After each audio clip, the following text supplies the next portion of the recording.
Now, this ungodly soul tie often keeps us from pursuing our destiny because we will end up with a life that is controlled by what somebody else does or how we are treated by them. That is what now controls us. Back to the story of Leah. Leah made Jacob a priority over God. Leah made Jacob a priority over God because she had an unfulfilled need in her life. When we have unfulfilled needs in our lives, we put unnecessary pressure for somebody else to provide for us what only God can provide. A need can make us do desperate things. If I spend my life trying to impress a person, that person becomes to me an idol. We then allow their opinion of us to determine our value and to validate who we are instead of God. So while it is quite normal to need and desire people's acceptance, nothing should take priority over our relationship with God. In all this situation of Leah, the fighting, the children, you don't hear anything about God. You don't hear anything about God. Meanwhile, for Rachel, who also had an ungodly soul tie with her sister, what did it drive her to do? It drove her to witchcraft. She was so desperate now to keep Jacob to herself that she was using the household gods of her fathers to try and get Jacob to love her more than he loved Leah. Because when they were leaving, she said, there is no way I'm going to leave my father's household gods. This is what I've been depending on. Because a time came when Jacob never went to Leah's house. And how do we know that? One time, Reuben, Leah's son, found some mandrakes. And up to today, I'm still trying to find out what mandrakes are.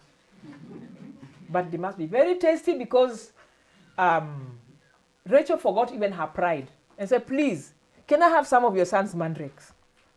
And Leah, bitter Leah, told her, is it not enough that you have stolen and taken my husband away from me?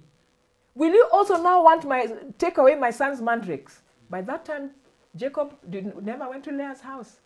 So what does Rachel tell Leah? Okay, if you can give me some of the mandrakes, I will allow my husband to come to your house today. Can you imagine? And how was she able to control Jacob like that? Through her father's household gods, through witchcraft. And that witchcraft eventually caused her death because her husband ended up cursing her without knowing that he was cursing her. Okay? So we will later see how evil spirits can take advantage of these kinds of relationships.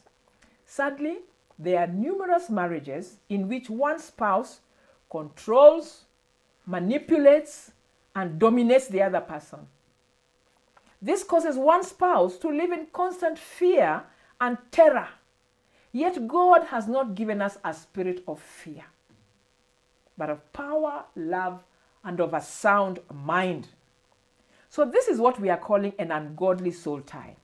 And evil spirits often take advantage of it to oppress the one being controlled. We cannot enjoy God's blessings when we are trying to use what God has given us to get acceptance or approval from somebody else. God is blessing me. And those blessings, I use the very same blessings instead of enjoying them, like Leah did with her children, to try and get somebody else to accept and to love me. So while God has said that the man is the head of the home, and that is true, you heard me correctly, the man is the head of the home, a husband should not use that authority to terrorize his family. So that the moment children hear dad at the gate, everybody goes down. Because the window is here. They go down and they crawl out of that room. So daddy does not even see that they were in the sitting room. Okay? That is a kind of terrorism that is wrong.